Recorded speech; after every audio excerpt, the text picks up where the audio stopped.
کې هیله او احترامات فضل وهاب سواتي ستاسو ورور یو ځل بیا نیغ په نیغه ستاسو سره مخاطب یم. زموږ سره نامي ګرامي شخصیت د تعارف محتاج نه دی. چټان صاحب ولاړ دی دا وخت جلسهګاه طرف ته د خپلې قافلې سره موجود دي. دي نه به تپوس کوو جي کله راوتي او څه ټایم به رسي او څه تاثرات دي ستاسو؟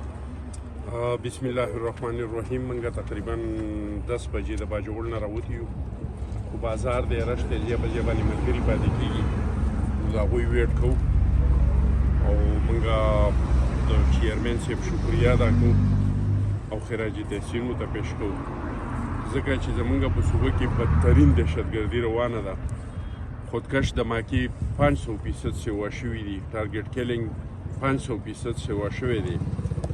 په دې حالاتو کې هغه زموږ د صوبې ته راځي او جرأت کوي نو داسې یو جرأت چې کوم دی دا هم یو دا نه یو کلاړي کولی شي او نه کباړي کولی شي. چټان صاحب جلسه به هم کامیابه وي انشاءالله تعالی. د پاکستان پیپلز پارټۍ په پښتنو باندې به خصوصا په سوات په باجوړ د دیر په خلکو باندې په دې باندې ډېر زیات احسانات دي ځکه چې د بوټو صاحب نه مخکې دا خلک دا د بندیانو بندیګانو دلته د نوابانو د خانانو په سوات کې نوابي وه، په باجوړ کې نوابي وه، په دیر کې نوابي وه. د دې خلکو عزت د دغه خلکو د لاسه نه مال دولت دا محفوظ نه و. دا خلک دا پاکستانیان شوي دي. دې خلکو ته که انساني حقوق ورکړل شوي دي دا شهید ذوالفقار علي بوټو صاحب ورکړي. د دې پښتنو من القوم یو درې مطالبات وو. هغه نشنلی وو، که جومیتی وو، که پیپلی وو. د ټولو پښتنو دا مطالبه وه چې د هرې صوبې یو خپل پهچان شته دی، یو نوم شته. چېرته بلوچیان اوسېږي بلوچستان ورته وایي، چېرته سندیان اوسېږي سند ورته وایي. زمونږ پښتانه اوسېږو موږ ته د خپل پهچان نه دی راکړی شوی. موږ ته NWP وایي یا راته صوبه سرحد وایي. نو هغه پهچان هم موږ له پیپلز پارټۍ راکړی. د پښتنو د دې صوبې مطالبه دا وه چې زمونږ وسایل دي، زمونږ سره هایډرل پاور دی، زمونږ سره منرل دي، زمونږ سره ماینز دي او د دې حقوق دې موږ ته صوبایي خودمختاري راکړي شي. ټیک ده چټان صاحب صوبایي خودمختاري هم پیپلز پارټۍ ورکړې ده. دغسې کالاباغ ډیم د ضیاءالحق یو منصوبه وه چې د هغې ټوله پیدا پنجاب ته وه خو غرقېده پکې پښتانه خصوصا نوښار چارساده مردان پېښور پورې د دې نقصاناتو هغه منصوبه هم پیپلز پارټۍ ختمه کړې ده. ټیک ده زړه مې غواړي ستا سره به مرکه کوم انشاءالله کینم به خو دې کارکونانو له څه پیغام ورکې پاکستان پیپلز پارټۍ چې کوم دا نوجوان نسل دی د دوی څه لږې ډېرې شکوې شته ګیلې شته دې له به څه پیغام ورکې؟ الیکشن په سر دی. زما خپلو د پیپلز پارټۍ چې کوم ورونه دي هغوی ته زما دا درخواست دی چې پیپلز پارټي هغه پارټي ده چې د دې په منشور کې لیکلي دي چې اسلام हमारा دین ہے، جمهوریت हमारी سیاست ہے. دلته هر سړي ته حق حاصل دی چې هغه د لیډر مخې ته ودرېږي او خپل اواز پورته کړي.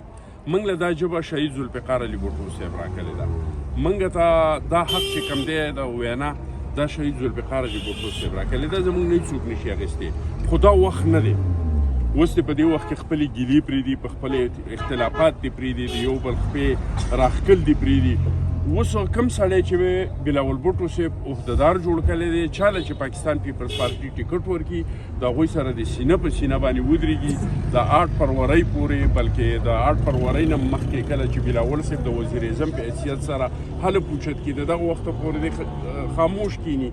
هغې نه پس انشاءالله تعالی کوم چې د دې پارټۍ غداران دي دې پارټۍ کې مراعات اخلي، د ورکرانو کار نه کوي، د ورکرانو خدمت نه کوي، نو هغه به موږ د دې ګریوانونو نه نیسو. د چیرمن مخې ته به بیا د هغو دا کردار د پاکستان پیپلز پارټۍ چې څومره کارکنان دي د چټان صاحب د یوه اخرنۍ خبره دی هر سړی زړه ته واچوي ګیلې شکوې دا به کوو د یو بل سره به هر قسمه خبرې چې د کور خبره به په کور کې کوو. دا وخت د ګیلو نه دی، دا وخت د جرګو مرکو نه دی، دا وخت صرف او صرف زموږ چې کوم مقصد دی چې جیا وزیر اعظم به دا ځل جیا لوي نو دغه خبرې به کوو بیا به کینو. د هغې نه پس په موږ کې چې هر څوک وي او هغه د دې پارټۍ په منشور باندې یا د مشرانو چې کوم په هغې باندې هغه اعتماد کړی په هغې باندې پوره نه وي نو انشاءالله د هغې سره به خپلې خبرې اترې کوو. دغه د باجوړ دا غټه قافله ده دغه ستاسو د وړاندې دا زموږ صدر صاحب دی، زموږ نه سیکرټري صاحب دا ټول ملګري دغه دی ولاړ دي او نور ملګري چې کوم دي